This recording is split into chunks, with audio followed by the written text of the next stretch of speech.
welcome to Nomadic Intention. My name is Mandy, and today officially marks 1 week since I've moved to Tulum, which honestly feels so surreal to say out loud. So I want to sit down with you and I want to share what this first week has really been like, and we're going to talk everything about from my travel day to little snags and challenges I've been having this first week, the good, the quiet, and the very unexpectedly emotional moments. So this isn't going to be your typical Tulum highlight reel. This is definitely more of a real encounter of a first week actually living here in Tulum as an expat and as a U.S. expat moving here. So let me have a sip of my water and we will get going. So let's start with travel day. I moved down here on Monday, the 29th, 1 week ago. Travel day was super simple for the most part. Had a little bit of turbulence leaving Arkansas to Houston, but for the most part it was pretty simple. The other thing that happened that I just fell in love with is on my way to Mexico. I don't know if it's just the joy of people moving to Mexico or going to visit Mexico. There probably wasn't a lot of people moving on the flight. I had so many people just stop and chit-chat me, help me. I had a lot of suitcases, and so there was a family of 4 that was really kind and helping me get everything moved over and situated and stuff like that. So meeting people on travel day was amazing. Getting into Mexico was really quite simple. Immigration was one of the easiest customs lines that I've ever been through. So normally if you go through customs, there's a really long line. It takes ages. There was no one in line. And this is busy season, so that was a really nice welcome. However, here's where things started to... The first thing was that because I traveled with my cat, I had to actually check him into the country. So as I'm going to pick up my luggage, they inform me that there's a window that I have to go to with my cat and I have to check him in. So what that included was paperwork that I had to fill out for him, just basically who he is, what kind of cat he is, what his microchip number is, all of that stuff, who I am, my information, where I'm going to be staying. For the most part, it was pretty simple. It just took a really long amount of time. They also brought him into the office and had to do a physical exam on him. It was nothing strenuous. Basically, they just, checked him for anything on his physical body. So that didn't take too long. Once that was done, I grabbed all of my suitcases and I lugged them up into this trolley thing. My taxi driver at this point was already waiting on me, so I was in a rush to get out the door. Now, here was probably the most frustrating thing about me traveling down, and that was that customs had stopped me after I got all my luggage loaded onto my cart and was heading out to the taxi, and they asked me if I was solo or if I was with someone else, and because I was just single and I had 3 big suitcases, they had to go through all of them. Now, I was not aware of this before I traveled down, so this is really good information for you. They basically pulled me aside, asked me questions, and then went through my luggage, right? And so they found a piece of luggage that I had that had a water filtration system in it. Any of you Kangen water girlies that are out there, I had my K8 machine with me. So when they opened that up and they saw that, they were like, well, is this very expensive? Asked me a bunch of questions on it, took a photo of the device, and then looked up the price online.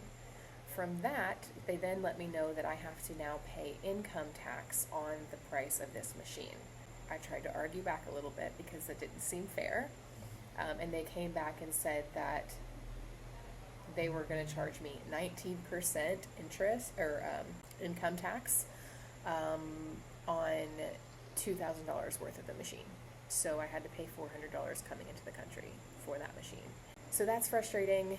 If you are planning on moving abroad and you're traveling with something expensive that could be subject to import tax, try to travel lighter if possible. I think the only reason I got flagged is because I had so many suitcases and I was one person. So if you're traveling and you just have one suitcase and a carry-on or a carry-on and a personal item, you're probably going to be fine. I know plenty of Enagic girls and guys who have come down here with their K8 machine and have never been checked. But if they do have to go through their luggage and they do see that, they're probably going to charge you import tax, which is really frustrating. So just something to note there. Not ideal, but manageable if you expect it coming. So after that, trip home was pretty simple. My taxi driver was great. AC was pumping. It was about 40 minutes from the Tulum airport to here in La Valletta. And check-in was really easy. It was smooth, and when I walked in, I just remember thinking like, oh, I'm home. This is home, and this is it. We're home. So the first night was super simple. I really just did some unpacking. I was starving, so I ordered, they use an app down here called Tomato, and that's where you can order online food and delivery and stuff like that. So I ordered the most American meal that you could probably order, and I ordered a double cheeseburger with french fries. Don't shame me. It was delicious. So yeah, I just kind of went to bed that night, and that was that. So the next day that I was here was Tuesday, and this was really like an errands day and also very much a reality check, smack in the face. So I woke up early and I walked to a cafe that's actually attached to this building in the other corner. Delicious. I had a really good avocado toast and a hazelnut matcha. I spent about $15 US for that meal, so pretty expensive for what it was, but it was worth it in my mind. From there, I did organize a taxi to take me to the supermarket area to stock up on groceries, household items I needed, and get some things for Mowgli, my cat, who needed like a litter box and litter and a scoop and food and all of these things that are important if you have a cat. And the reason I chose to go to a store called Chedraui, I'm probably saying that wrong, is because it's right next door to Petco. So if you are moving to Tulum, that's probably something good to know. Now, I will say that Chedraui was an experience. It was very, very overwhelming at first. It's a pretty similar-ish layout to like any major supermarket that you go to, but it was just chaotic. There was people all over the place. If you've ever been to Mexico or driven in Mexico or ridden in a car in Mexico, basically the way that they run their carts through the shopping market is the same way they drive their cars. It was very chaotic, but ultimately it was fine. Something to note is a lot of people kind of assume that moving to Mexico actually means everything's going to be cheaper. Tulum is kind of a different beast in that. So import items are definitely going to be more expensive. Taxis themselves are going to be wildly overpriced. And Petco, just brace yourself for Petco. I'm pretty sure that was a bug. Oh, that was a leaf. Petco is very expensive. For all of my groceries and household items, I paid just about the same price for just a litter box, litter, a scoop, a scratch pad, food, and I think something else I don't remember. Oh, food bowls for Mowgli, and that was about $130, or no, right at $100 for all of that, which is a lot more than you would probably spend in America. So just prepare yourself for that. All in all, my taxi ride there and back to Chedraui and back was about 400 pesos, or right at 400 pesos, which is about $22 USD. My advice is if you're staying longer, try to build a relationship with the driver so that you can negotiate like a fair rate early on. If you just go to the store and you hail a taxi, you're going to overspend. There's some apps that people have told me, I haven't used any of them yet, but I think one of them is called InDrive, and I'm going to say this wrong, Eily. It's EILY is another one. I haven't used these yet, but if you are coming here, apparently these services are where you can actually kind of try to predetermine your price before they come and pick you up. So that was pretty much it with day 2. Once I got home, I really just unpacked and settled in. I did cook my own dinner that night, and it was delicious, and I just went to bed. So now we're on to day 3, which was my favorite day, and it was also New Year's Eve. Eve is one of my favorite days of the year. It was important to me that I be in Tulum for New Year's Eve, and so I made it happen. The morning of New Year's Eve, I woke up, I cooked my own breakfast, delicious, kind of took my time, and then I walked to a place that I've been really excited about, and that is a place called Holistika. If you don't know Holistika, it's this beautiful wellness-style kind of resort space with a resort, a juice bar, a really huge yoga studio, and lots of like wellness rooms. They do a lot of ceremonies there, cacao ceremonies. I always say this wrong, Tezmacao ceremonies. If I said that horribly wrong, please correct me in the comments below, because I don't think I said it correctly. But it's very ceremonial, it's very sacred. You can feel that when you get there. So the energy there is just really, really unreal. I'm walking in to the space and just being like, I'm at ease. This is amazing. So all of this is kind of, you're in the jungle, which is, I mean, it's here, a 7-minute walk from my house, by the way, which is great. So you're really in the jungle, and there's these winding, dirt paths, jungle, that just take you to different things. I purposely went there for the art walk.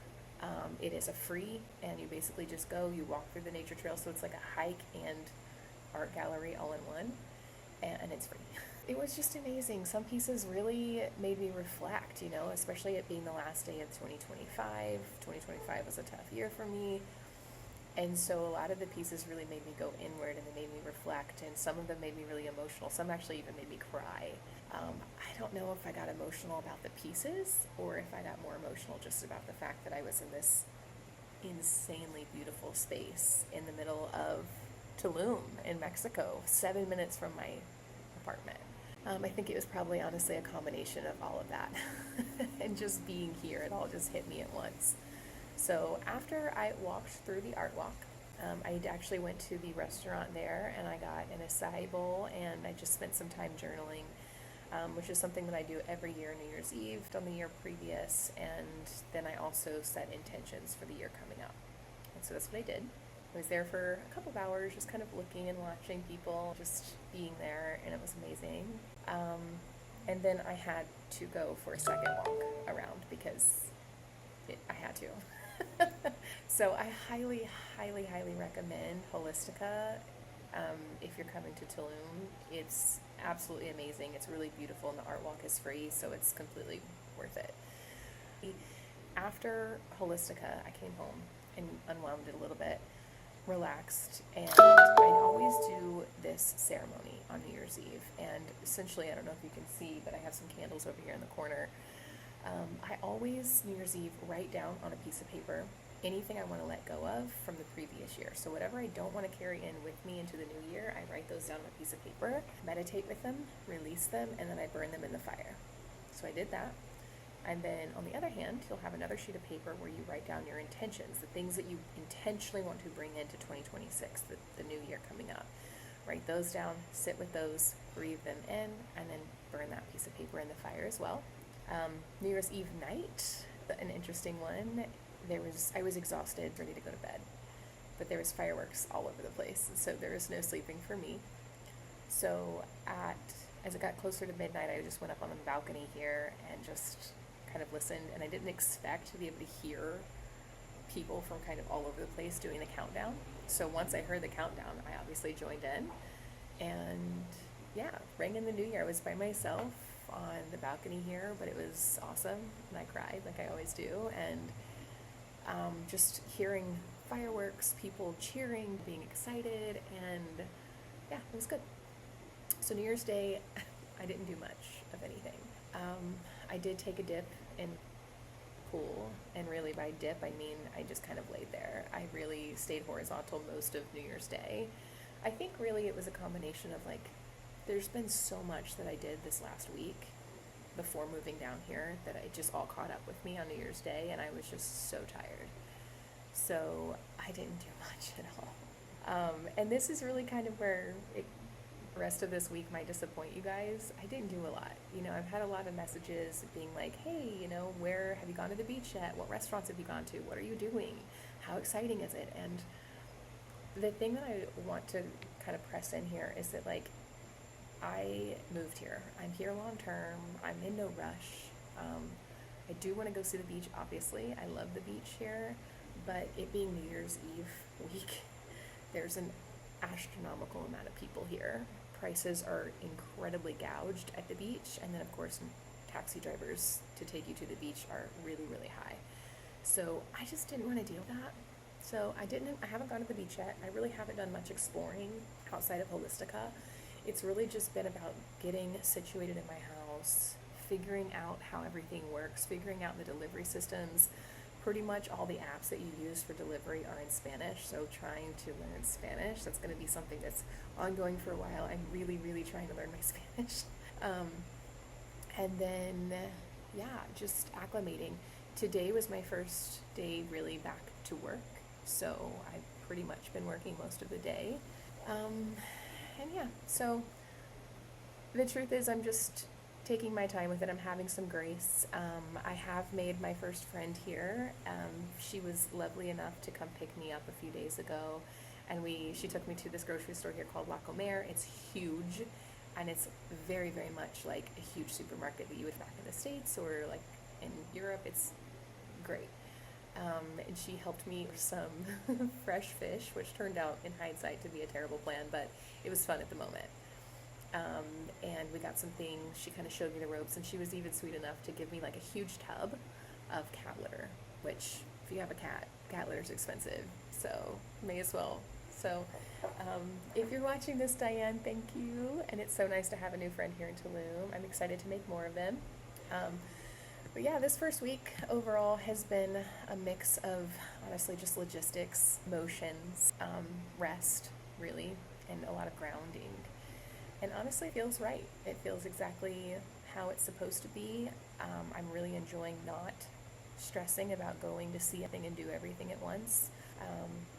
So yeah, that's pretty much it. If you enjoyed hanging out with me today, don't forget to hit the like button.